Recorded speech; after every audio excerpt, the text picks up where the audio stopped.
Gundam style, everyone, and welcome to Wow Cool Robot. I am one of your co-hosts. My name is Jared, or Jay, and I use he and them pronouns. I'm Julia. I'm the other co-host. I use she and her pronouns.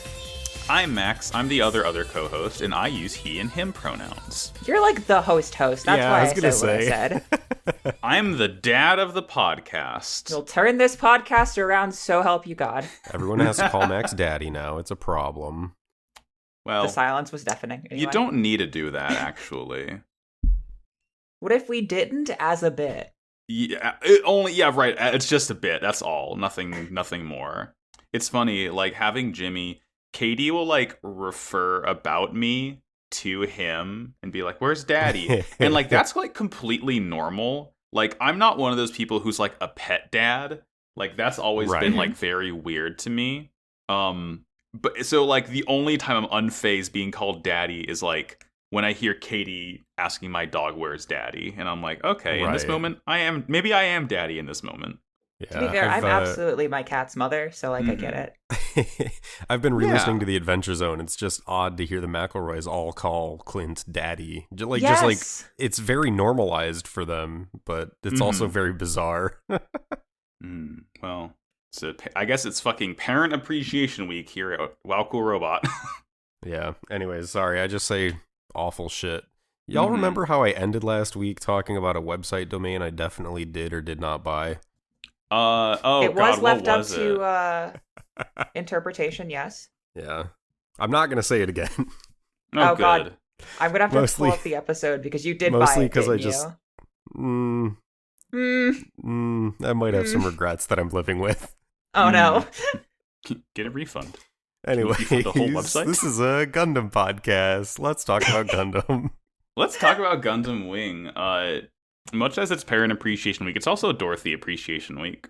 I refuse. I appreciate her and everything she does. We're coming up on Thanksgiving, and you know what? I gotta give thanks for all the people who like Dorothy, because I have a lot of hate in my heart. And I'm so grateful that there are people who love her to balance that out. It's it's like you got to give thanks to the girl bosses in your life. Yeah. She is a challenging character, to be fair. Well, let's get into it, and whenever Dorothy shows up, we can all hoot and holler and clap like I do all the time. So to start us out, we'll go with episode 31 of New Mobile Report.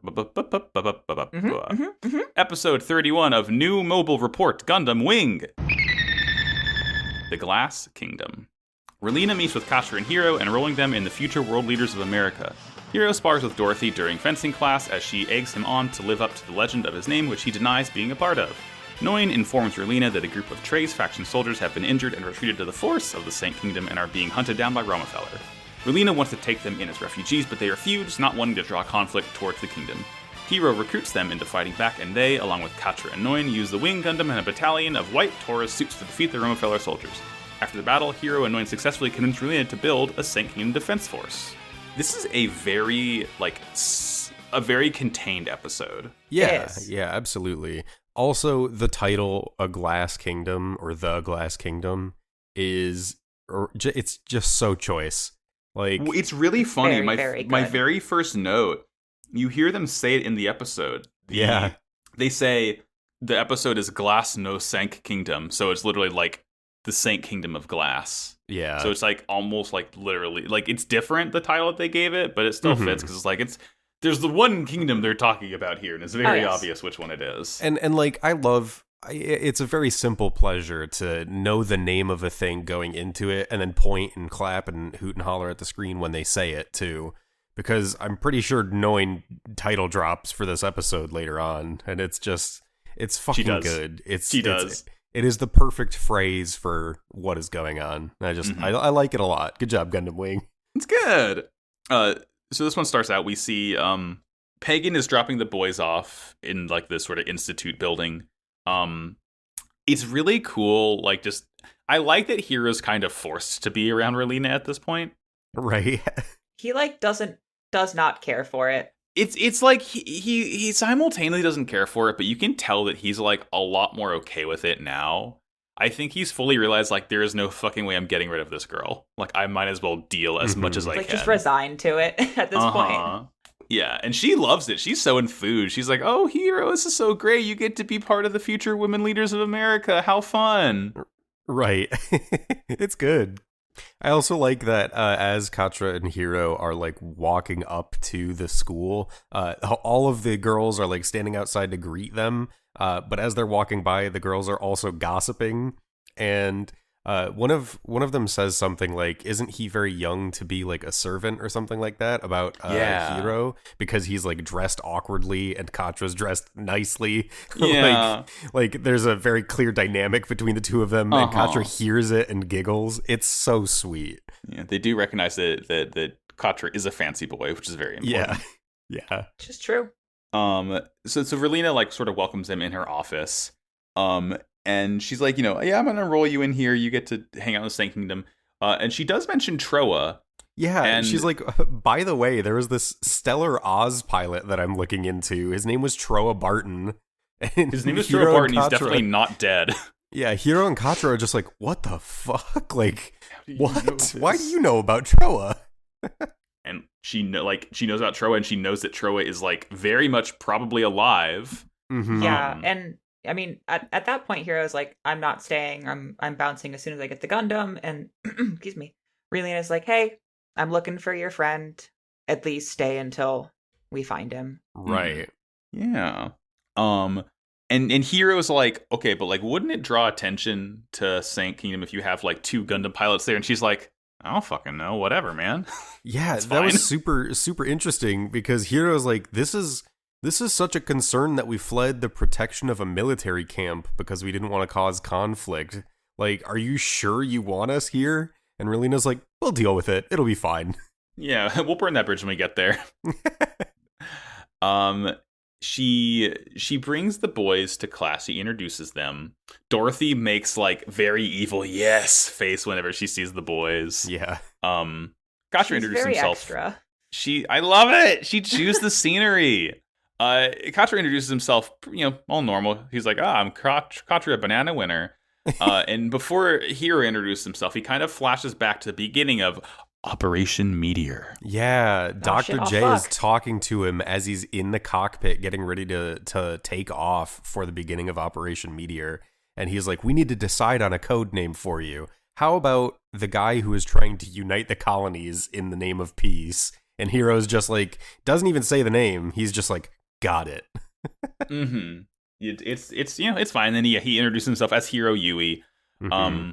And then we cut to fencing class because every fucking school in this world has a fencing class, it seems. Yeah. All fancy schools have horses and small metal swords. I don't know what to tell you. That's just simply how it is. It is a hilarious backdrop, but I feel like it also makes sense because it is the Sand Kingdom, and Relena is literally like teaching the future generation of a bunch of aristocrat children, like, hey, this is how we're gonna politic good. Mm-hmm. But also we have to have like regular like physical education classes, and I don't want to make people run around in gym shorts and t-shirts, so I guess we're gonna fence. Yeah, sure, why not? And the dialogue here is weird. Katra is like looking at it, and like it's only women, of course. Yeah. And Katra's like, what the fuck is he? He says like women think that men can't solve anything without fighting. And Hiro says, Katra, you fucking misogynist. That's a generalization. Some women like to fight as much as men. And then anyway, else fucking shows here. up. Yeah. Unrelated to that previous thought. Smash cut to fucking Dorothy's face close up. And then Dorothy walks over, and she is actually like kind of polite. She's like, you introduced yourselves, but I haven't introduced myself. I'm Dorothy Catalonia. And kind of like immediately is like, Duke Dermail is my grandfather. Yeah, do you get it? And then challenges Hiro to a duel. And then she keeps saying just like this buck wild shit because she's like the first person to ever notice that this kid's name is also the same name of the guy who got assassinated 10 years ago.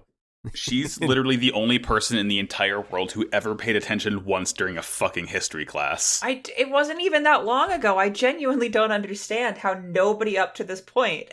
It has been mentioned that after Hiro Yui was assassinated, he was like scrubbed from historical records by Oz.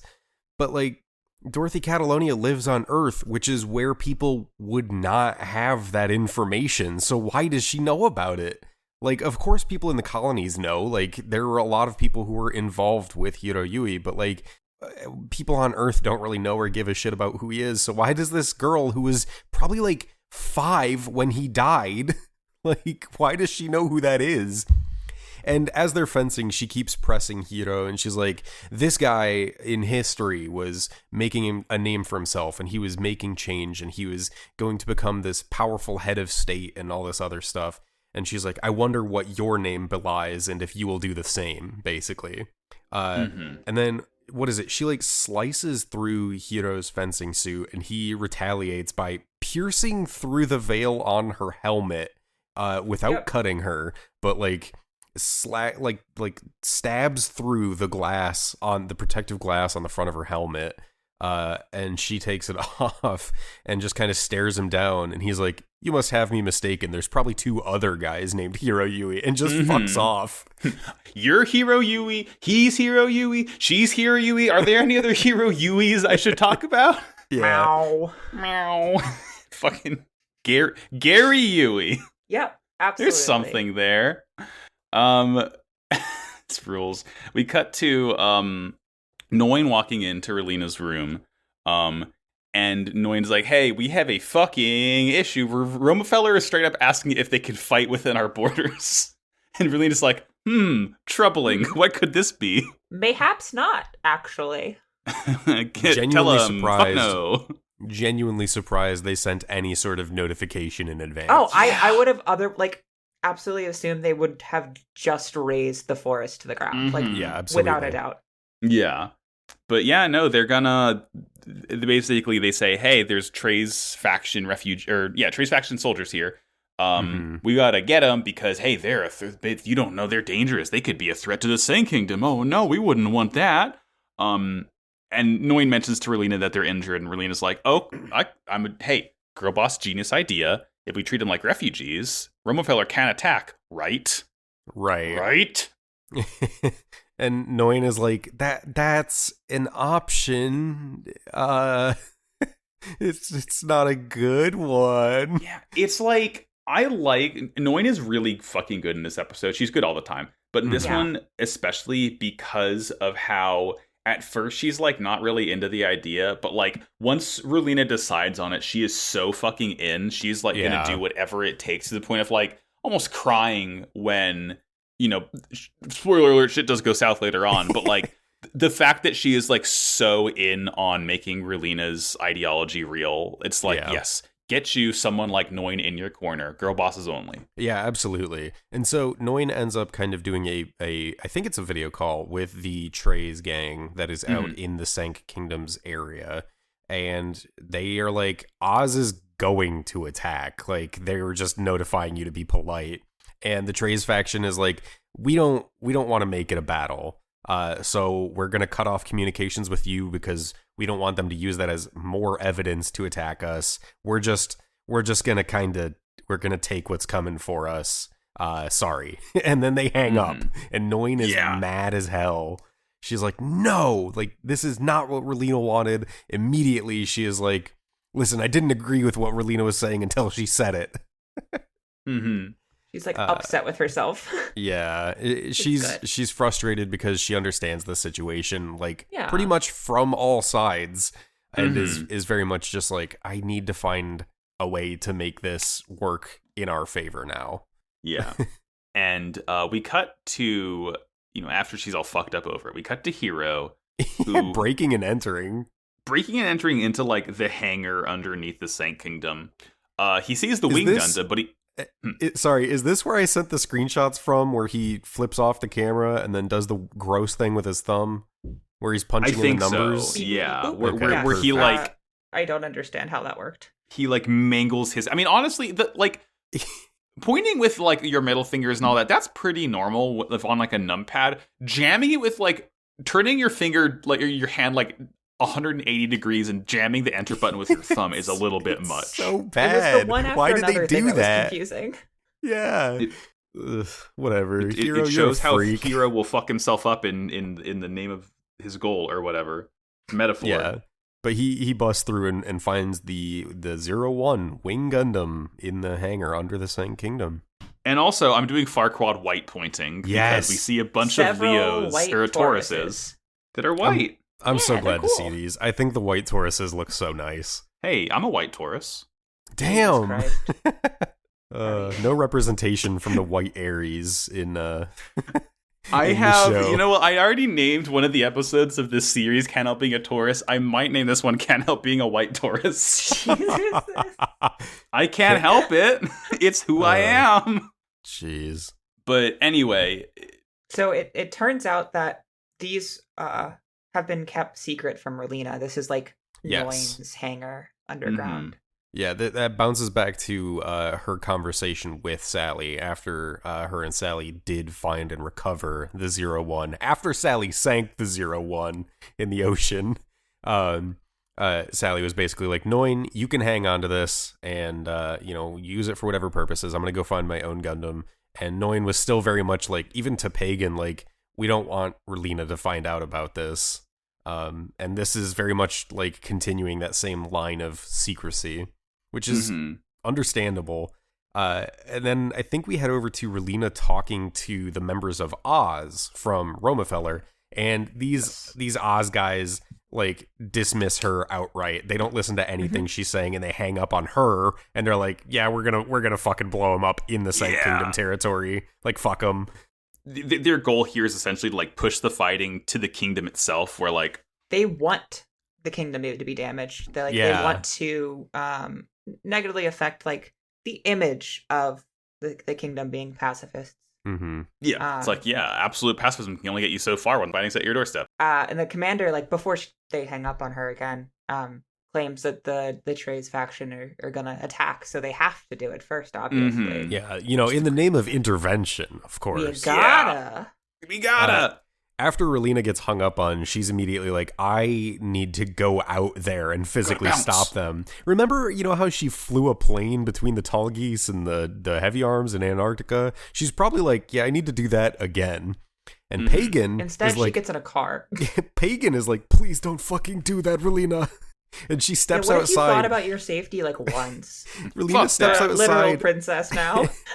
And Dorothy is waiting at the bottom of the stairs in her giant gold whip. She's like, get in, motherfucker. We're going to watch the fight. She It's screams, so good. "Hurry up or we'll miss the fight," which is just so Dorothy.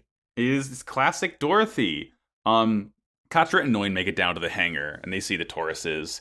And Katra's like, hey, Noin, I don't think Relena would like this. Yeah, he gets real upset. Yeah. And then we cut back over. We see the Trey's faction. They've set bombs all over their suits. They're like, we can't fight back. We're just going to disappear with no trace. This is all we can really do at this point. And Hero just walks in. Gonna disappear with no trays. Ah. Okay. Okay, sorry. Out of trays.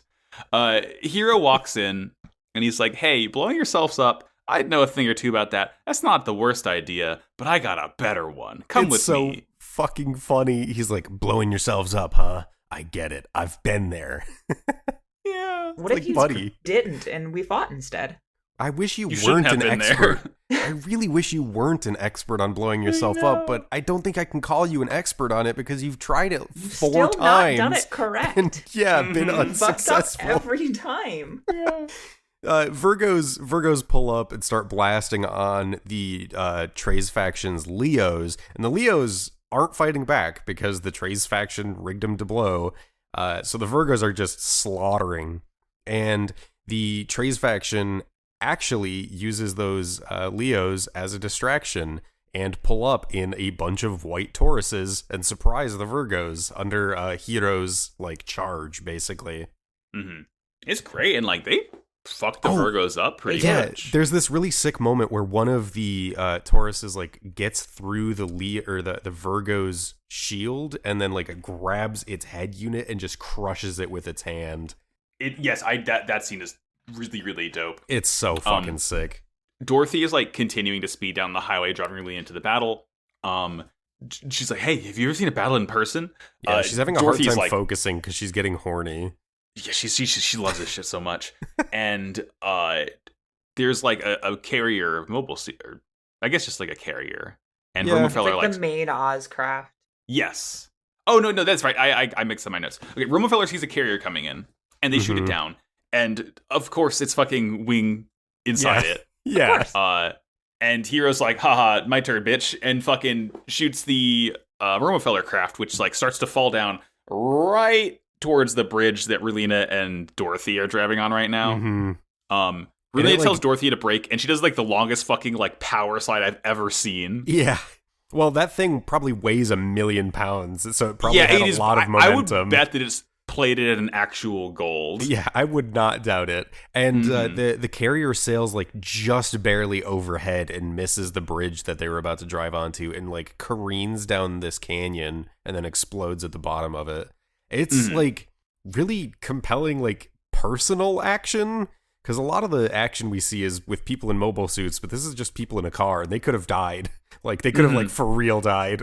Yeah, it's an interesting change in just, like, I guess the dynamics of the violence. Similar to how a couple episodes ago, we had the folks that were trying to get civilian casualties in the city when they brought the fighting there. Yes. It changes the perspective of it when it's like, oh shit, these are just people again. Yeah. When big robots force the action to a ground level just to like remind people what's at stake, I fucking love that shit. So like it's good. The new Hathaway film, like all of it. Yes, exactly. It's like the beginning of F91. There's a Jagan that gets like taken out and a Zaku is firing, and one of the shells that pops out of the Zaku's gun like hits a woman on the street in the head and she just dies. Like the expended casing just like knocks this woman to death. Yeah, it's fucked up and crazy, and it is a very grim reminder of what's like actually going on. And I think it grounds a very, very cartoony show like Gundam Wing a little bit in a very necessary way. Absolutely. So let's see. At this point, the car stopped, but like two Virgos land on the bridge, and they're just aiming at the girls. Yeah. Katra and Noin fly in though, and like oh my god, yeah. They're like fucking Persona 5 all-out attack cut in as they pop onto screen is so fucking sick. And they pull up in the transformed Tauruses for mobility, and then they transform into like the bipedal like humanoid form and knock out these Virgos. It's so fucking cool. It rules. And like after the battle, everyone like standing there, and like the Wing is staring at Relena, and Relena is staring up at the Wing. Yeah. And it's like the next morning now. The sun has rose, and Noin is like profusely apologizing to Relena about the fighting, and she's like, "I'm so sorry. I'm so fucking sorry. You really need a defense force, though." Yeah. Yeah, like, I know this is not what you wanted. However, I think you probably need this. Mm-hmm. And then Relena kind of looks to Hiro, and she's like, is the idea of peace like even achievable? And Hiro kind of says like yes in a way, but he basically assures her that he's going to keep fighting for her, and the fact that he rescued her was like part of payment for her continuing to search for Troa as well. Yeah. But he's still planning to bounce. Like he's got the Wing Gundam, he got what he came here for, and now he's planning to leave. But she's still very much like, is peace possible? Like this is like really striking to the core of what Gundam Wing is about. Like, yes, people want peace, and a majority of people at the moment want peace through pacifism, which is kind of peace through inaction in a way. And how are you going to enforce that? Like, I think last episode I talked about, like, you can't meet pacifism on the literal battlefield. And so, like, it could very much just get snuffed out, and they're relying on the, like, generation beyond them of carrying on their will and their ideals, being like, hey, yeah, we're getting slaughtered. That's pretty bad. We should not do that by continuing to not fight. Yeah, that's like, hard. That's a hard ask to put out there for like people to continue to get shit canned. Yeah. When and Relena is very much like hitting that point of like, okay, well, what the fuck am I supposed to do? So she asks Hiro and Noin, like, what should I do? Like, how would you lead? And Hiro's response is like, by building a defensive force, but not acting aggressive, like not aggressing against other nations. Just having that ability to defend yourselves is important, to like go forward and not just get snuffed out. Yeah, like the line she says specifically is, how can I create a position the world agrees to if I can't agree with those two closest to me? Mm-hmm. It's like she really is like being forced to reconcile with like what she wants versus how she can get it to happen. Mm-hmm. Mm-hmm. It's tough lessons, but like that's the thing. Like I feel like they're really trying, the writers, to like be to say, yeah, peace is good, but like at what cost? How do you get to peace? You need war to get to. It's an interesting angle. Relena hits us with the like second to last line of the episode, where she's like, I just want to understand why people fight, because she doesn't get it. She doesn't think it's necessary. She's pushing for pacifism. Like, it's literally not something she understands. And then it goes inside the car where Dorothy is still just sitting listening into all of this. I don't have a note on what she says, but she, like, it's something like, yes, Relena, you're moving forward in the direction that you should be, or something along those lines. She's just like impressed with how Relena is handling all of this in general. Mm-hmm. Yeah, Dorothy has some interesting thoughts and vibes, and it's cool to see that relationship kind of build. How Dorothy kind of wants to mold, or at least direct, Relena towards. Mm-hmm. So cool. Mm-hmm. It's good. Yeah, good episode. Again, it's like very self-contained, but like I feel like it's setting up a lot for Relena in the future. That like, more and more shit on this poor girl's shoulders. That I feel like the show is doing a pretty good job showing her kind of like how she has to learn to manage it. Yeah, she's a sitting princess for an entire kingdom, and like making decisions kind of without any actual counsel aside from Noin and Pagan. So she is saddled with quite a lot. Yeah. Episode. Next one. Episode 32. The God of Death meets Zero. While working on salvaging parts to complete his upgraded Gundam, Dua is captured and forced by Trant to test the Zero system for Oz. But he is nearly driven insane. He is rescued by Hilda as Trant attempts himself to master control of the Wing Zero. However, it also drives him insane, and then he dies. Good episode. This MF named Trant. This dude's name is really just Trant. I thought it was Trent for the longest time. His name is Trant Clark. I literally had to double check with both of you, because I was like, I'm not watching with subtitles. I'm just watching the dub. Like, I watched all the episodes this week at 2 times speed with no subtitles. So I was like, are they saying Trant or Trent? What? I had to reformat some of my notes. My notes do say Trent, so I obviously got them. I still thought it the other way. Yeah, it's an awful name. It is a very Gundam name.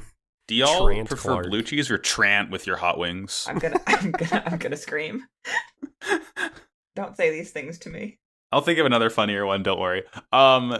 So we start out with some Leos, some space Leos are flying around. There's a bunch of debris, and they mention like a recent like shipping or shipment, like it's the debris of like a carrier, a shipment carrier, something along those lines. They were trying to ship mobile dolls. Thank you. I don't know why I couldn't remember that.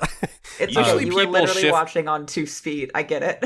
Usually people ship the characters, not the robots, but it's fine. Yeah, I know.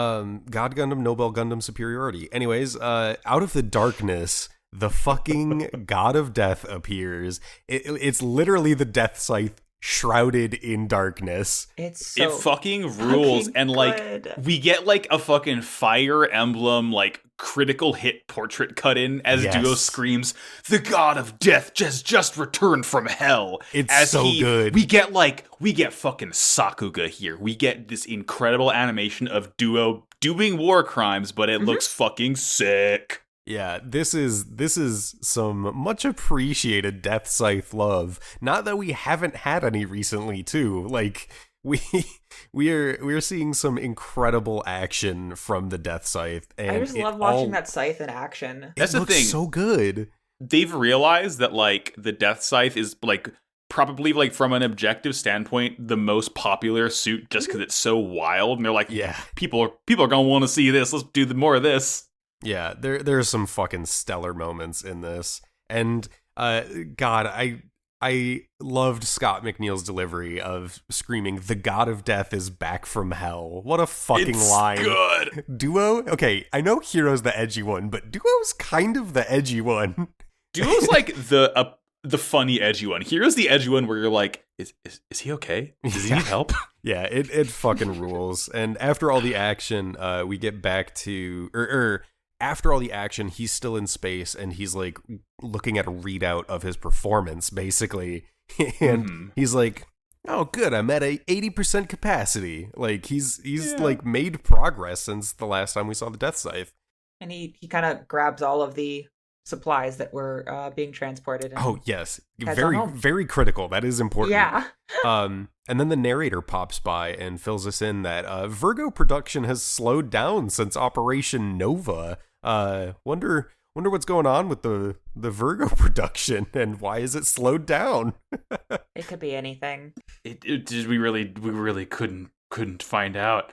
Tubarov wants to contact Trant, who is like essentially the soldier who's like he's kind of like independently training with Wing Zero right now. Yeah, he's Nicole 2. So Nicole was Otto 2, and Trant is Nicole 2. The dilution's getting too great. His genetics are beginning to break down. We can't keep cloning the poor guy. Yeah. But like Trant is just kind of ignoring him. Yeah, he doesn't give a really shit about want Tubarov. It anything. starts ringing and he just like hangs up the phone. He's like, no. Yeah. Trant can't come to the phone right now. Why? Because he's tripping balls. It is nice because this is not the first time we have seen Trant. Trant is doing exactly what he was talking about the last time we saw him with the Wing Zero on the moon base. Oh God, was that him? Yes, he is the one who wanted to continue testing the Gundam pilots. Fuck, I missed that too. See, exactly. Like he that was fucking nobody that for a helps. second, and now he's Yeah, Trant. maybe if like they had bothered to give him a name then, I would have remembered him. Exactly. But yeah, he's the one who wanted to continue testing the Wing Zero on the Gundam pilots. He was literally there when Hiro went berserk in the Wing Zero. Yeah. So he has, the thing is that makes it even more interesting because he has that firsthand Yes. evidence of what it does to somebody. And then you see him immediately testing it on himself. And then having the same shit happen. Is the scientific method. What do you want from the guy? So he's testing out the Wing Gundam Zero against Taurus mobile dolls in space. He is like actively testing it in combat. Live fire tests. He has figured out that the Zero system does a fucky wucky to pilots' brains. And during this training, like even though it's kind of not training because it's kind of life or death, he gets blasted a couple times and he's like, yes, give me more, like give me this potential. I know that this elevates pilots' abilities, and then something clicks. And it's like he starts to hallucinate. That's like something only way clicks to put not it. in a good way. Yeah. And he manages to kind of contain himself and stop. And he defeats all the Tauruses and kind of calms himself down. But he's like, I need to find the pilots that escaped from the moon base and use them as test subjects. Yeah. And we see the shots of Wu Fei and Duo who were on the moon base. I mean, the main thing that clicks is that he essentially sees his own death. I guess what the Zero system does is since it gives you the ability to fight on par and surpass a mobile doll, I imagine it's like a predictive system in a way. Yes. And it just accelerates your brain to the point of like, uh-oh. See what... It's the neurotypical brain scrambler is what it is. We do get a better description of how the Zero system functions, but you're actually pretty close. It essentially shows you like multiple outcomes, and then as the pilot, you are to decide like what the best course of action to reach the best outcome is. But basically no one can actually handle that, and so it freaks them out and they like hallucinate. Again, just go to Twitter. Same effect. Yeah. This is when we bounce to the junkyard. After we do get a quick scene before that of Tubarov like still trying to get in contact with Trant. He's like, all right, fuck this. I'm going to send a battalion to basically like forcibly capture Trant. Oh. Yeah. So he sends a bunch of Gotcha. Leos to go get the guy. And then we cut to a scrapyard in some colony. In a colony, yeah. Peak duo bullshit, and I love it. Mm-hmm. I love it. It's like peak duo bullshit, but like the junkyard vendor is like clearly at the same level of bullshit. Yes. Duo essentially like drives a flatbed full of like, you know, the Leos that he took out earlier and like more debris and junk and stuff. And he's selling it for vernier fuel. Mm-hmm. And the old man is like, oh, fuck yeah, dude. Hell yeah. Bye. He doesn't even like check the cargo. Duo's like, hey, don't you want to check? And he's like, nope, I just want to stick it to Oz. Bye. He also doesn't take Duo's like actual payment for the supplies either. He just dips. Yeah. And he also rules.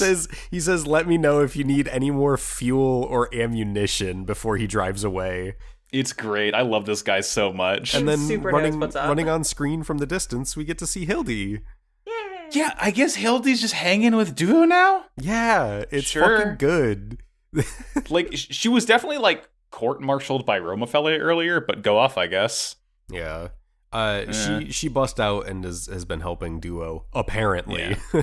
Honestly, I'm kind of glad that, like, that's enough suspension of disbelief that I'll be like, yeah, sure, I believe it. Like, we don't need an episode of Hildy's Great Escape, you know? Right, like, yeah.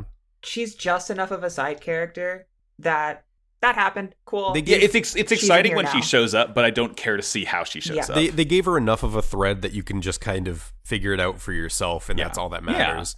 Then we go back to Trant, who is taking the Wing Zero and some mobile dolls to where the cargo ships keep disappearing. Like, oh yeah, pretty deductive reasoning. I should go. Fucking Duo, you gotta realize you can't have one fence. You have to go to different places, so you can't be tracked like this. I know your Gundam literally doesn't show up on sensors and has like cloaking technology that's like phenomenal. Maybe but like, stop doing fighting and the theft at the Duo, there's a same paper spot. trail.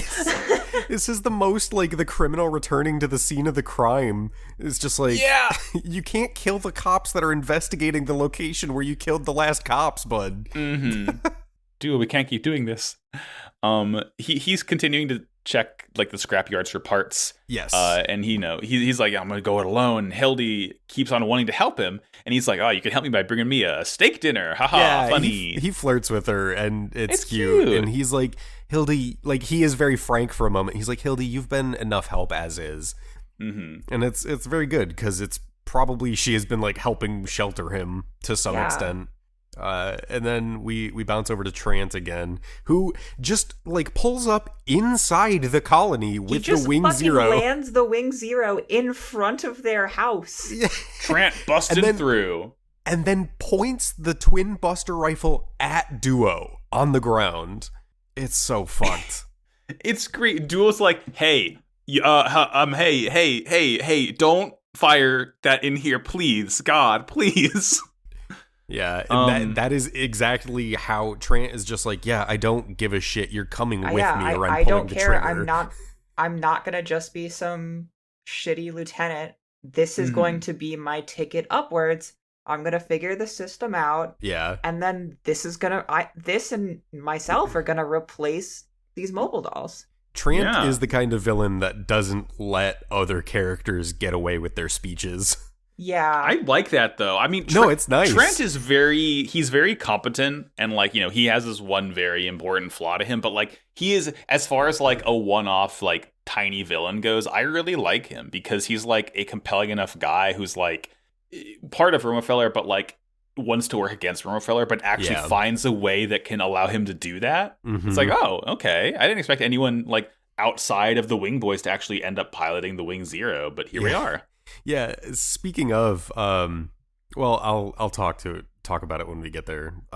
So he essentially takes Duo into custody and forces him, like, it is just a quick cut. They're in outer space. Duo is in the pilot seat of the Wing Zero. And he's like, what's all this? I've got too much fucking shit on me. And he's in this astro suit. He's got wires, like, leading out of his helmet and everything. And Trant is just like, fight these Tauruses. They are going to be using live ammunition. You destroy them, and that's like how it's gonna go. And Duo's like, great, I love destroying Oz's mobile suits, but what if I try to run away, dumbass? And Trant's immediately like, no, I have a kill switch, like it won't work. No monkey business. if you try to flee, I can turn off the Wing Zero's systems, and if you just try to take off and that fails, the Tauruses will default to attacking the colony. So like you are Don't locked in here. Don't do it. Yeah, and it's God. And then Duo sees some normal things while he's hooked up to the Wing Zero system. Yeah, it is. He starts fighting the Tauruses, and it's very quick how soon he starts to like hallucinate and lose control. He starts Like, firing on scary Tauruses, and there is one Taurus that flies between him and the colony, and he pulls the trigger on the Buster Rifle. It melts this Taurus and goes straight into the colony. We cut into the colony, and we see like Hildy getting blown away by this like pillar of beam rifle fire, and Duo kind of snaps out of it, and we realize that was just a hallucination or a vision. But he's just like, what the fuck was happening to me? And then we like get a surrounding shot of like the field of debris of Tauruses, and it's just like while he was hallucinating, he was like going to town on the Tauruses. Mm-hmm. It's oof. And like he wakes up out of it. It's just really freaky how calm he is when he's just like, bah. Yeah, Turn. his eyes are like half open, like almost glazed over they're a like little glazed. bit. Yeah. Mm-hmm. Yeah, he doesn't have his same like jovial attitude. It's just like strictly business, which is like, it's like when Spider-Man stops talking, something's wrong. Like, yeah, when he's not clipping at you, you fucked up. Exactly. Yeah. And he's just like, how could a human do this? And Trant's like, doesn't this fucking rule? Isn't this rad as hell? And like, it's No, like right as they're having not. And then I think like immediately after that is when Tuberov's troops roll up, and they're like, Trant, you're under arrest. And Trant is immediately, he pulls Duo out of the cockpit and just kind of sets him adrift in space. He just yeets him out. Yeah, like my robot, bye. Yeah, Hildy comes up in like a little carrier to rescue him at the same time, very conveniently, but like Trant starts going ham on Tuberov's Leos. This is what I wanted to point out. So I've talked about it before, but there's an iconic thing that the Wing Zero does with the twin Buster Rifles where it separates them, points them in separate directions, and just kind of spins while firing them. Yeah. Trant does that.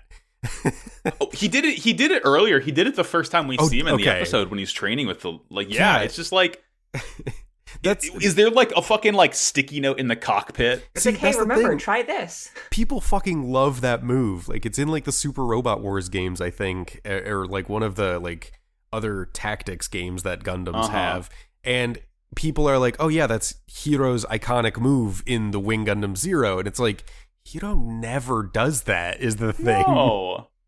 It's great. Yeah, that's another thing that I was I wrote in my notes is it's like we saw the Wing Gundam last episode, and we're seeing the Wing Proto Zero like in this moment, and it's just like this is weird because normally when there's like an additional suit, I feel like more often than not the other ones kind of fall to the wayside, like the predecessor is kind of gone. But I guess that's not entirely true because in Double Zeta there was the Double Zeta, the Zeta, and the Mark II, right? Yeah, I know they had like all the Gundams around there. Wild. To be fair, that was like a very similar time period. It like took place literally at the end of Zeta. But I guess I was thinking more of like G Gundam style, where there's like the predecessor and the successor. Where they literally leave the Shining Gundam in. They literally have to transfer the data from one to another in one of the most heartfelt, touching scenes until the end of the series.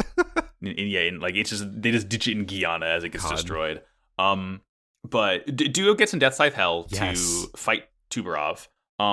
Interestingly enough, something I noticed earlier when Duo was hallucinating, I'm pretty sure he's seeing the original Death Scythe, not the Death Scythe Hell. Yes. Yeah, he hallucinated the original Death Scythe. The original one. Mm-hmm. Yeah, which is like that's a cute little detail. It makes sense considering like he's brand new to the Death Scythe Hell, but like the other Death Scythe, he's been in for quite some time. So it's like, oh, that's the one he has like more of a connection to, I guess.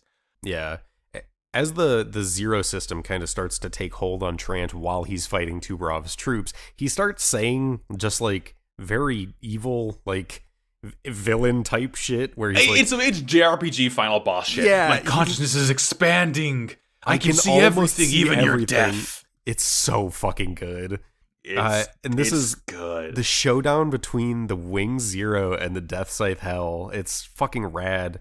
Trant takes out a couple Leos. Trant wife. Aha! Trant wife.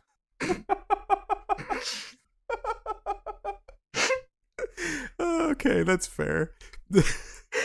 So nice you say it twice. Trant ends up taking out some Leos and takes aim at the colony, and Duo is like, not happening, and gets in between the Buster Rifle and the colony, and they go 1v1, and Trant sees like Duo coming at him, and Duo gets up close and personal, and Trant is like, this is the end for you, I'm not losing to a punk like you, and Duo's like, yeah, fuck you, I'm gonna blow myself up, idiot.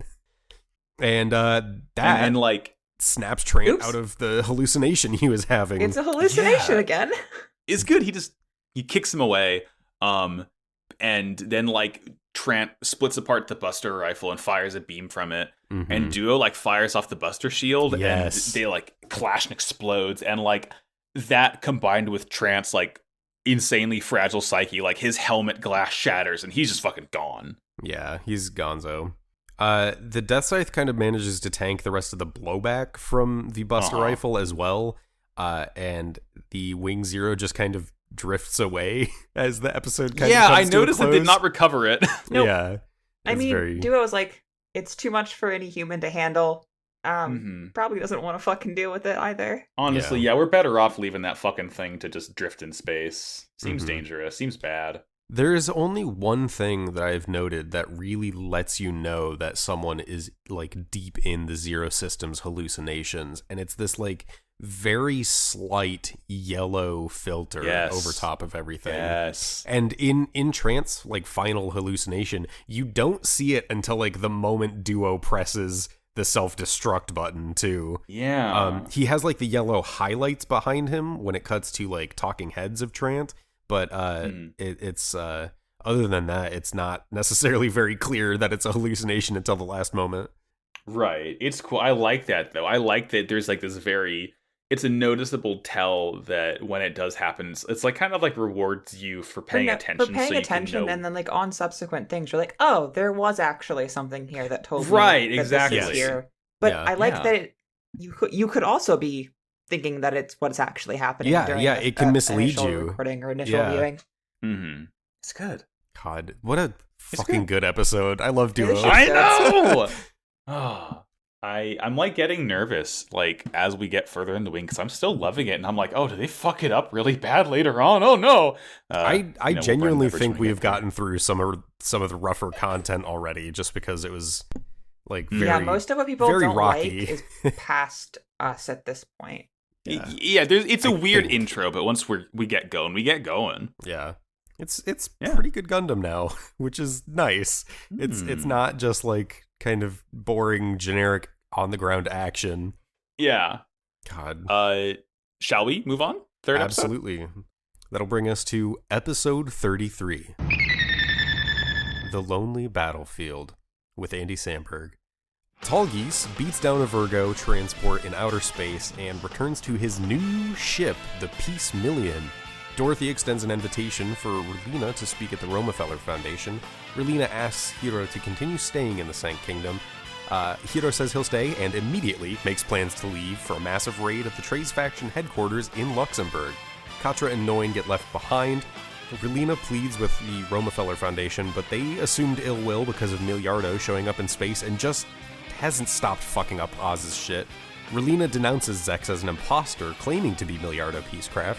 Tubarov unloads an ungodly amount of Virgos in space to drop on Luxembourg.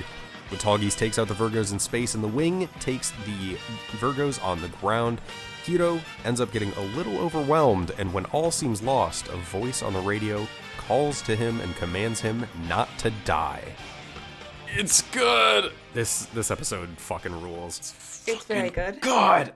This is the first time that there's been like a really large coordinated assault that hasn't felt like kind of awkward to track. Like the two routes, when there was the ground route and the air route, was like a little weird to follow, and it kind of felt like out of nowhere. But this is like a very large scale battle, and there's like a couple sides to it, but also leading up to it made more sense to me for some reason. I can agree with that. Yeah, there was like almost like a sense of finality to it. Yeah. Like, I know it's far from the last conflict of the show, but like you really get a sense that like, yeah, this is like a big thing that Romefeller is like gearing up for. Yeah, it's nice. It's like it's just very solid.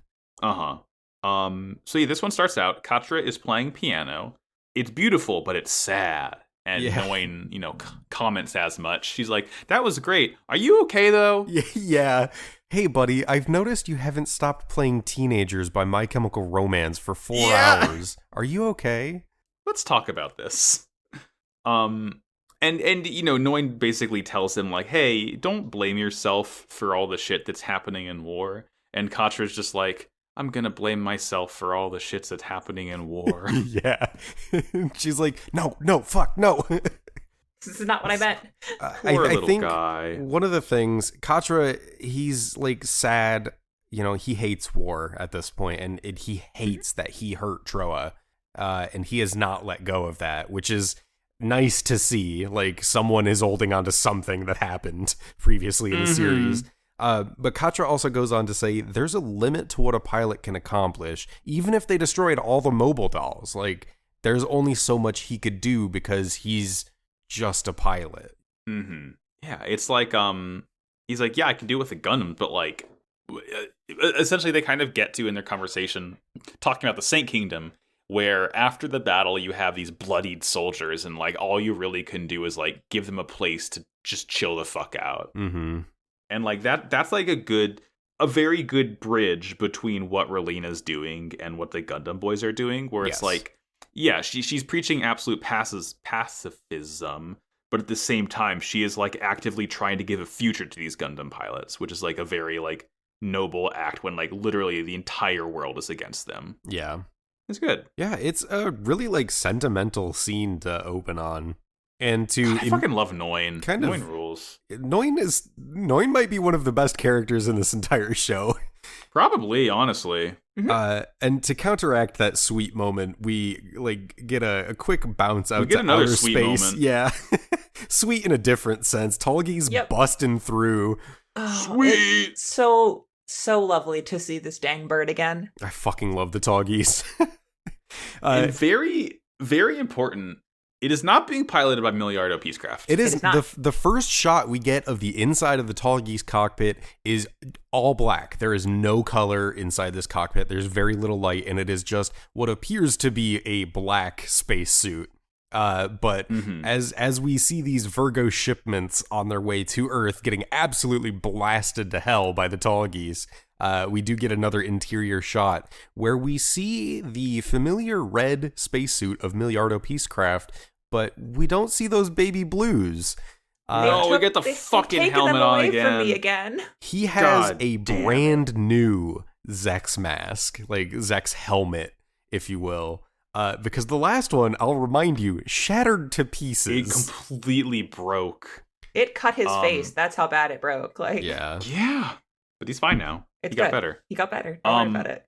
And after he finishes like destroying all these Virgos, he gets a radio message from Howard of all people, and he's like, "Yay, Howard! Come on in and refuel, why don't you? Peace Million's right here!" And like out of the shadows, this massive fucking ship pulls forward. It looks like a fucking alien mothership. It is such a fucking dramatic ass reveal, which, hey, let's assess the name Peace Million. I refuse, and we're going to keep moving forward. I wonder how they got that one. Do you think it's because they smashed together Peacecraft and Miliardo?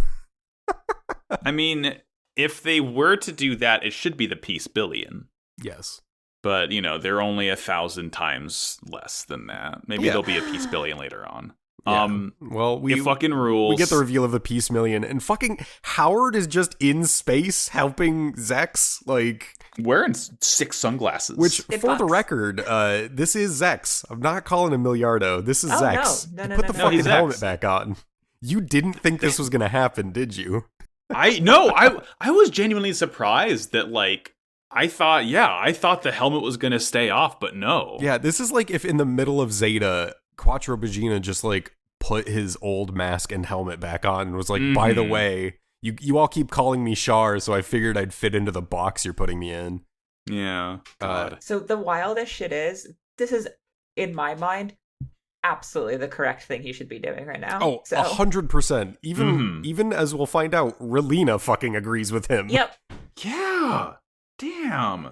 And speaking of Relena, he kind of like, well, first he asks Howard to tune the Talkies up because it's too slow and not reactive for his fucking gigantic brain. And Howard's like, and he- I'm pretty sure you're getting better. The suit's fine, but I'll look at it.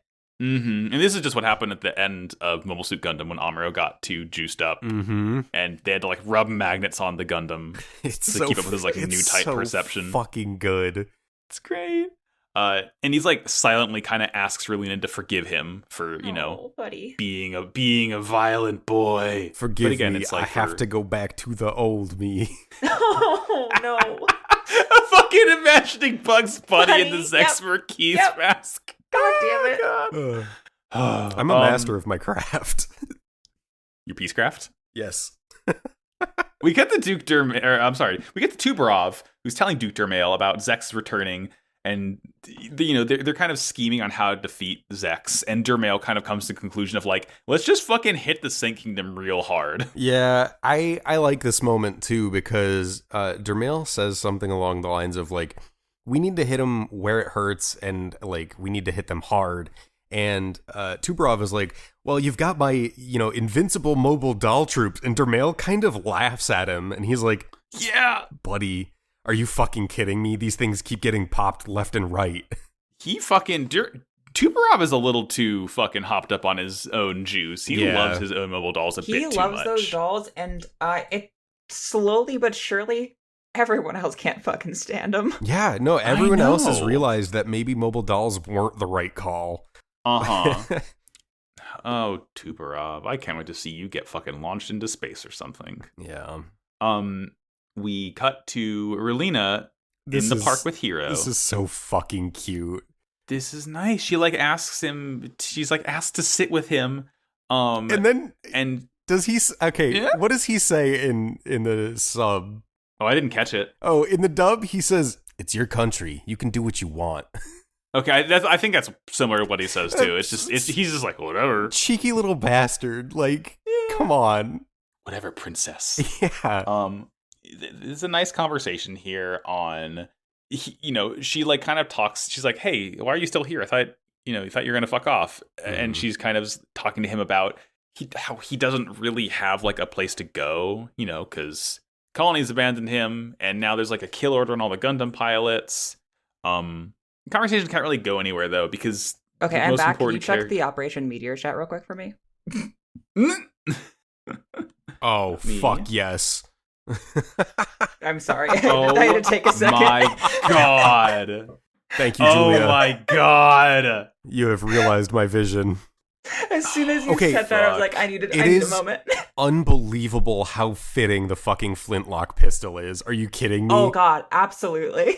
Oh my god. All right. Can I Max, just tweet this from? Oh, Can I tweet please this from the do. podcast Yeah. account? Can you describe just for the listeners what we're looking at here? Yeah, sure. So there's the Bugs Bunny meme of Lord forgive me, but it's time to go back to the old me, where he's in a tuxedo and he's bowing over his old pistol and said, I have superimposed Zex's face over Bugs's. God, it's so fucking good.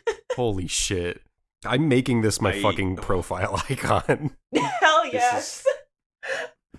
I didn't know I needed to see Bunny Boy Zex, but that's in my life now, and I'm better that's there for now. it. Buddy boy Zax. Sorry for interrupting the episode like that. No, that's good. Rascal does not dream of Zex Bunny Senpai. Anyways. So Dorothy shows up here, interrupting Relena and Hiro's nice conversation to hand Relena an invitation to straight up meet with the Romefeller Foundation. Yeah. back in Bremen, their headquarters. So Relena gets in the girl boss outfit. Yeah, we kind of get like a little moment of her suiting up, right? Mm-hmm.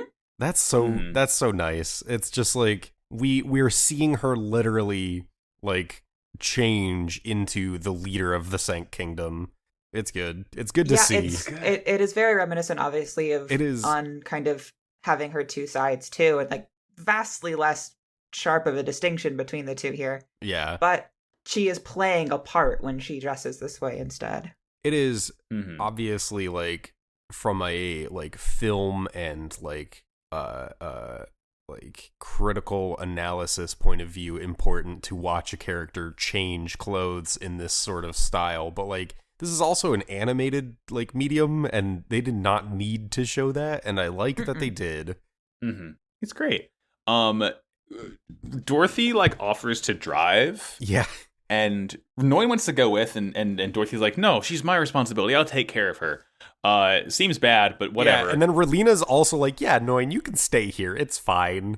And before she gets into I'm just wondering where the fuck the Sank Kingdom is. I know, right? Because, okay, this is a place she can decently, easily drive to. And unless, like, they're driving to then take a shuttle, it feels like it would be strange if the Romafellers were conveniently located right outside the borders. Well, here's the thing. I mean, I'm gonna assume that the Sank Kingdom might be on, like, the northern coast of Germany, because Bremen is close to the coast of Germany.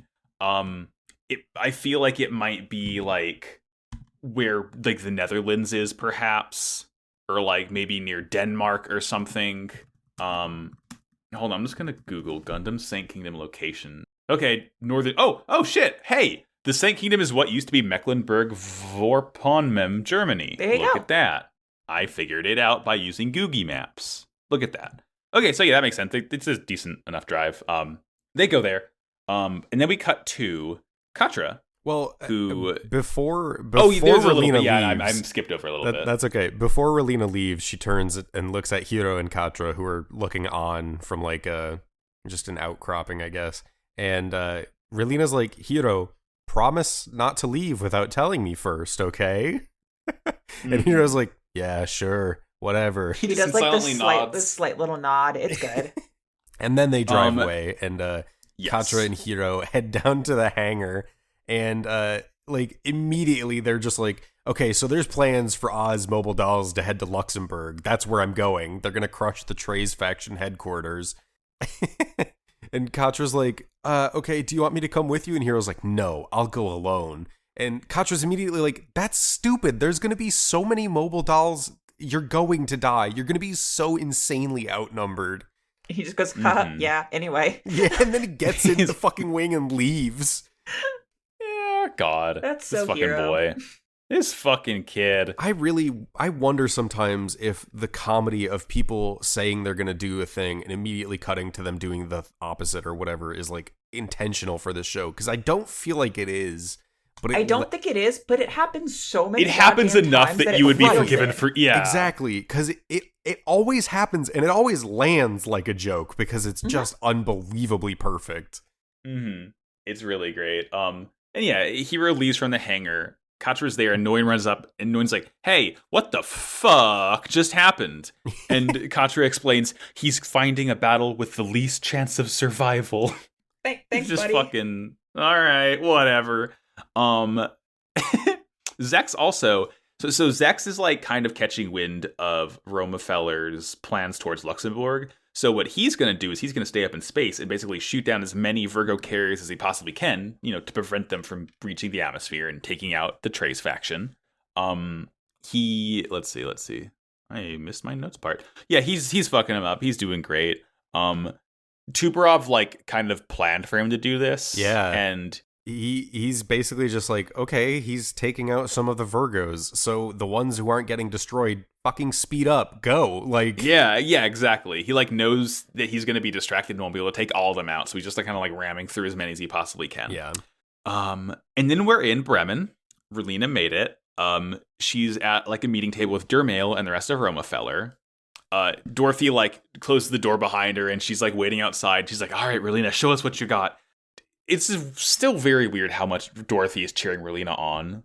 Yeah. And at this point, we're not exactly sure why and like what the edge is here. Like, what are you doing? She's just a fucking weirdo. Yes, but I was hoping the show would give us something. No. I'm guessing that what it is that Dorothy understands that the more Relena pushes towards absolute pacifism, the more fierce a battle is going to arise to try and stop that from happening. And that's what Dorothy wants. Yes. Yeah, Dorothy just fucking wants that, she just wants to get fucked up on watching a war happen. Yeah. And she knows that, like, it's like the fucking Force in Star Wars. The more it pushes towards one side, it rockets back to the other. That's what balance, Dorothy's baby. Chasing that fucking edge. Absolutely. It is very much Joker trying to push Batman to the breaking point by literally blowing up Jason Todd. Okay. Yep. I'll give it to that. Now, Dorothy with a damage tattoo on her forehead. Let's discuss. She has one. She just puts concealer on it. It's behind her eyebrows. Yeah. Oh, God. Good work. Jesus. We're not in Kansas anymore, motherfuckers. As she talks to Dermail and the rest of the Romefeller fools, she says that, like, if peace is truly your objective, you should use the Saint Kingdom as the model for peace. Mm-hmm. And Dermail is like, interesting point. Allow me to point out some hypocrisies with your plan. Is this your brother attacking us? And just, it is a very nice fucking, like, Instagram photo gallery of Zex and the Tallgeese voguing and killing, and it's wonderful. He came here as a peace ambassador, and now he keeps fucking our shit. Explain? He showed up in outer space as Miliardo Peacecraft, and then it immediately cuts to a photo of him with the helmet on, being like, but it was actually Zex Marquis. Curious. And they're like, Relena, we've caught you in this trap. Your brother is harboring ill will toward the Romefeller Foundation. So is everything you're saying actually true? And Relena is like, no, fuck that guy. He's not my brother. What are you, stupid? Yeah. She just immediately turns around. She's like, that's not my fucking brother, dumbass. Like, she does it in the funniest possible way, in that she does it in the way that we talk about I almost called him Quattro. The way we talk about Quattro and Char in Zeta, where she literally says, is his name Miliardo? No, then he's not Miliardo. Yeah. It's like, yes, that's fucking rules. He's the same height and has beautiful blonde hair and blue eyes and the same red uniform and white pants and tall boots and also pilots the Tallgeese. And Tallgeese, yep. That's not the same guy. His name is different. It's and he's like, all right, we're gonna take him out. She's like, all right, fucking, can I go now? She like just no sells it. And Dorothy's I cannot believe how well she handled that. Yeah, I mean, she clearly knows that Zex is like, he can handle whatever they throw at him. To be fair, she found out Zex was her brother, and then within 30 seconds ordered Hero to kill him when they were in Antarctica. If you're really my brother, you wouldn't get fucking got by this. Yeah. And Dorothy loves this shit. Dorothy's like, oh, good work, Relena. Tremendous. Yes, this rules. And it seems like she's excited for mobile dolls to get phased out, too, because she says something along the lines of, like, fighting with people has meaning, and that's what's necessary for us to reach, like, this future. Mm-hmm. It needs to be humanized in some way, shape, or form, I guess, to her. And then Relena kind of reflects, and she realizes that maybe Miliardo made the choice to denounce his name. And it's very apparent, based on what we saw at the beginning of the episode, that they're kind of on the same wavelength. Yep. Yeah. Like, she knows that Miliardo knows that she can't support Zex. It's, it's the multiple persona type deal. Yeah. And in a really organic transition, we go over to her brother. Yeah. Starwipe, Zex is there. He took out as many shuttles as he possibly could. We see like 6 or 7 are burning up in the atmosphere, like, heading down there. And Zex is like, I guess that's all I can do. Good luck down there. Whoever may or may not be in Luxembourg right now fighting them all. Mm-hmm. And the Wing shows up in Luxembourg. Yay. The Wing shows up in Luxembourg, but like we don't get much there because we cut to Relena's just driving home. She got Pagan to Uber her back.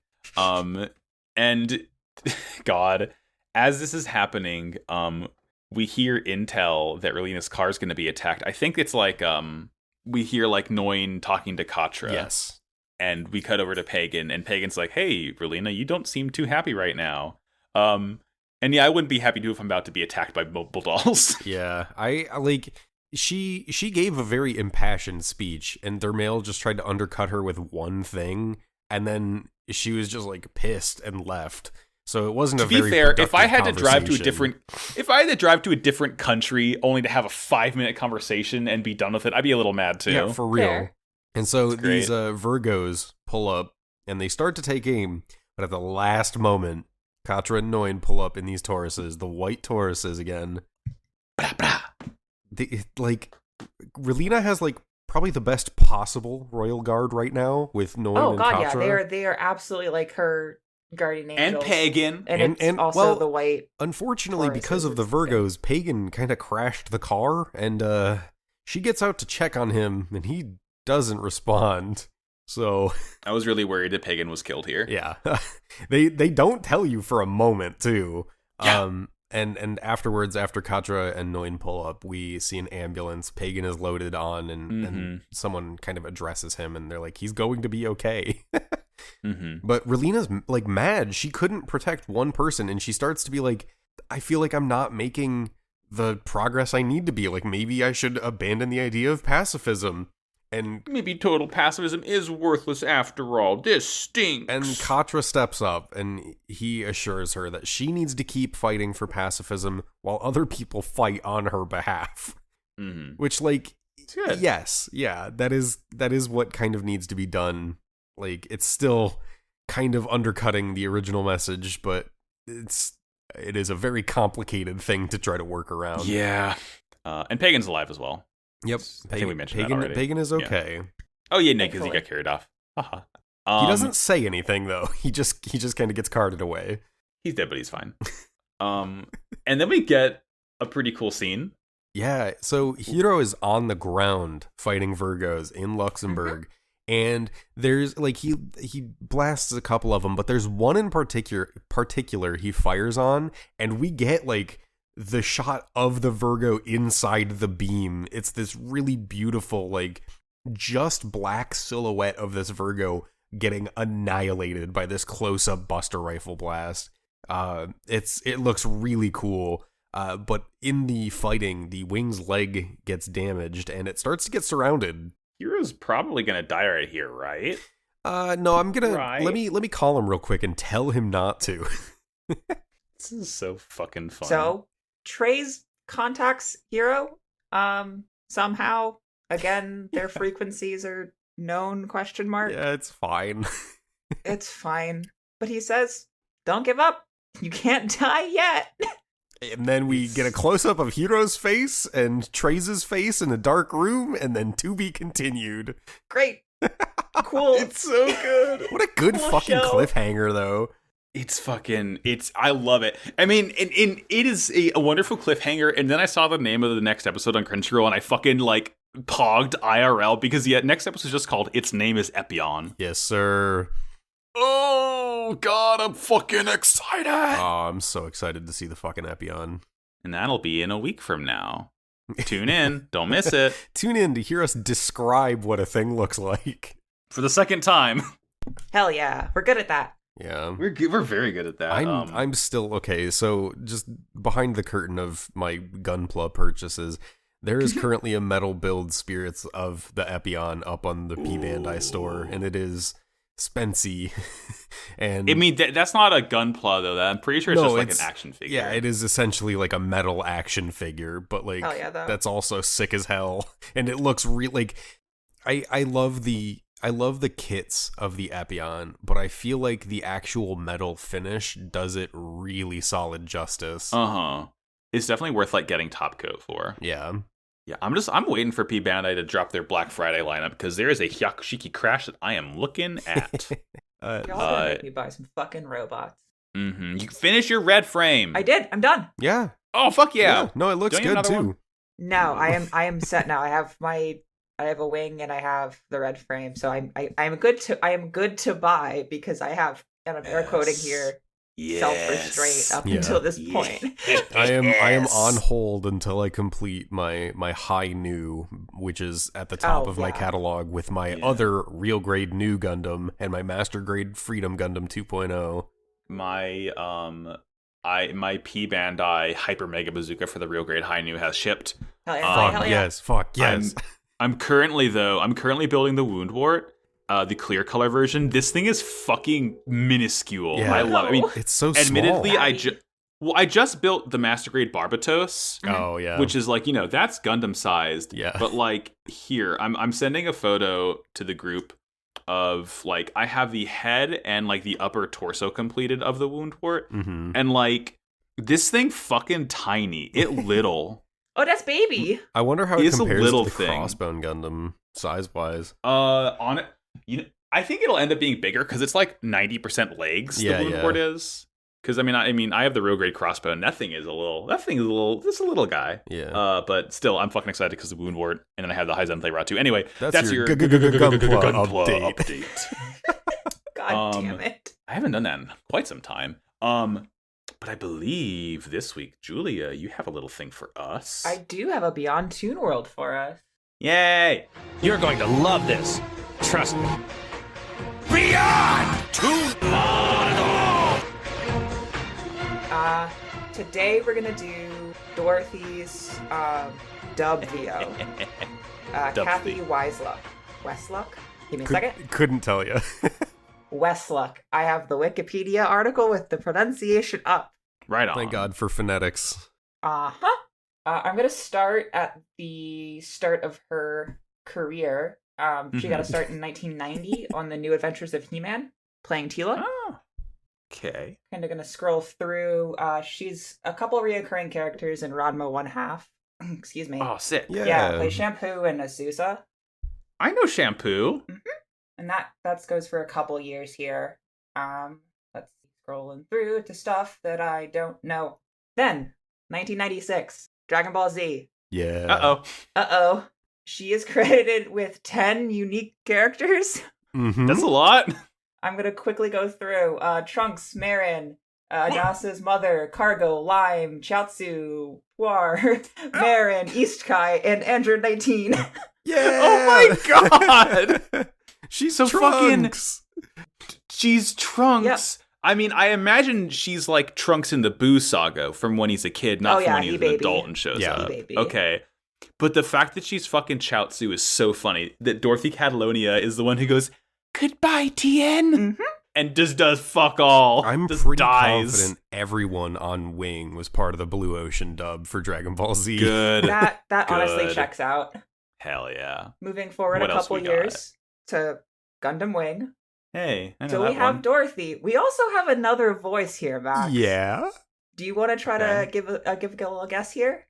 I mean, it wouldn't be Relena because she talks to Relena too much. It wouldn't be Sally because I think she might be too old. I'm gonna take a guess and say Lady Un. Hilde. Ah, Yeah, what? I know, right? Oh my god! Yep. I believe Incredible. I believe the voice actress for Sally Poe is an additional character as well. Oh, tremendous. Let's see. Moving on. The dub for Inuyasha in 2002.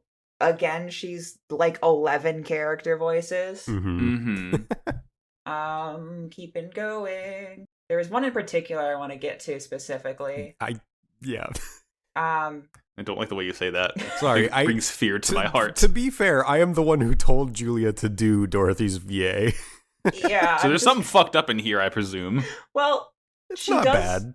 She's got a reoccurring character where she is playing Rarity the Unicorn. Ah! No, it's fine. Don't worry about it. Okay. She does play Nier from both Death Knight and the relights for L's successor movies. God, of course. Sure, why the fuck not? And then we get to the... So the My Little Pony Friendship is Magic show from 2010. Uh-oh, sisters. I'm counting real quick. Give me a second here. Embrace yourselves. There's 34 characters here. What? That's like an entire show. Yeah. I couldn't name you 34 characters from fucking Gundam Wing.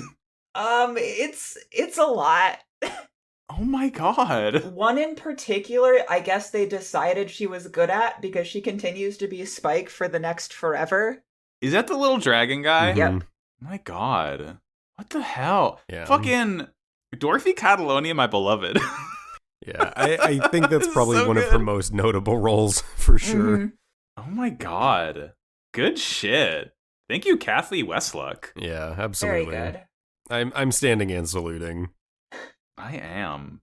Oh my, I love, see, that's why Beyond Toon World's so fun, because you get to drop a bomb like that on everyone Right, else. yeah.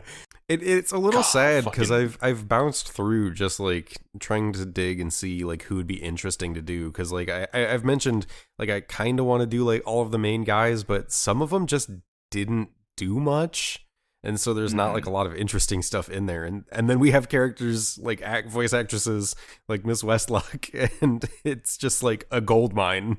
God, hell yeah. Fucking great. And I'll cap that segment off by adding to the Operation Meteor count, which is at 1. Yes. With, Yay! I Woo! believe we did it! 3 separate mentions of Operation Nova along the way, but there is a genuine out in the Yeah. wild Operation Meteor count. I think we're gonna go with 4 for this week then. Fuck yes. Yeah. 4 is good for me. Hell yeah. Good work, everyone. Excellent stuff. We did it. We did it. We did it. We made it. We survived. I wouldn't say that just yet. We have to get Yeah, to the well, you know. most difficult part of this episode. And what would that be? Well, we had to do plugs. I Yeah. think we do plugs first. I and then think Robot we of the got Week. plenty of stuff to do first. No, I just mean the very end of it. I'm not Yeah, saying okay, yeah. I'm not trying to rush us to it because it's going to be a shit Right, show. yes. Live in fear. Yeah. Well, now that it is time for plugs, Jules, would you like to go first? Sure. Easiest places to find me is going to be on Twitter at the Crown Jewels with 2 underscores after it. That's JULES, as well as the Wow Cool Discord, which is linked in our Twitter account, Wow Cool Podcast. Jay? My name is Jared, or Jay. Mentioned at the beginning of the podcast, I use he and them pronouns. You can find me at Pagliacci Proto J on Twitter and on Discord. I like to hang out in there. I like to be annoying and antagonize everyone about how they like Dorothy. Tremendous. And I'm Max. Sorry, I was taking a sip of water. I'm Max. You can find me on Twitter at MaxyBajillion. Oh boy, I have so many fucking plugs to do now. Go to Pod Agreed Cast on Twitter to listen to Pod Agreed and YouTube show.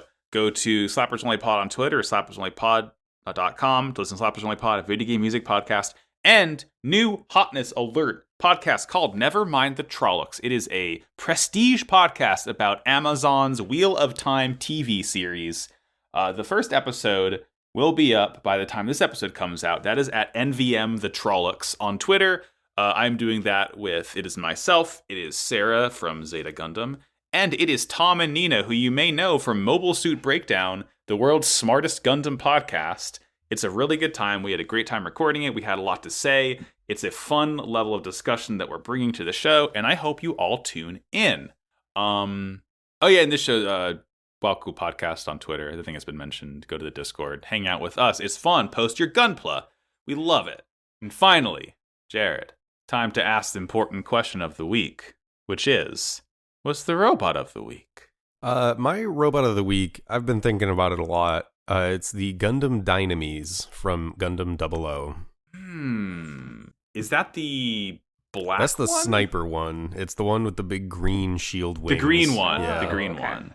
I like it. I've seen like I think GIF the of- wings are kind of stupid, and I think the future iterations of that suit have cooler gimmicks, but the V-fin that slides down, so the high Yes. quality camera for the like giant beam rifle that it uses is just peak robot like cool shit to me. That's like Also, that's like the Lock On one thing I Stratus is kind my of- boyfriend, and yeah, but I can't have to wait own up get to that one. 00. It looks very pretty in Trans Am mode. It's very fucking cool. It's an interesting silhouette with like the two like really like downswept shoulder wings. Mm-hmm. Good They work. do the same thing that the Death Scythe Hell does, where it'll sit in front of it and act as a shield sometimes. Which is very cool. Very cool. Hell yeah. Fuck yeah. Okay, that'll do it for us this week. Thank you all for tuning in. Thank you, Julia and Jared, for continuing this journey with me. And don't fuck this up. As we always say, war is bad. Wow. Cool robot. Fuck yeah! I'm dabbing. We did it. Fucking did it. It only took like 4 tries of actually